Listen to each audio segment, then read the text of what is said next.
Si te encuentras en Lima y estás interesado en aprender música andina, te invitamos a nuestros talleres de Sikuris y de Ayarachi de Chumbivilcas, los cuales estamos realizando de manera gratuita y libre para todas aquellas personas que se encuentren interesadas. Nuestros talleres iniciarán este sábado 15 de marzo y solo necesitas venir en el horario de 5 a 7 y media.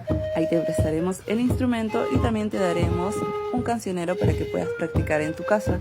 Asimismo, si nos escribes a través del número de WhatsApp, podemos facilitarte los audios y videos de los temas que ensayaremos cada sábado. Los talleres los realizaremos en el interior del campo de Marte, al lado del monumento central. Serán quincenales e iniciaremos este sábado 15 de marzo. Los ojos tienen la culpa para padecer tan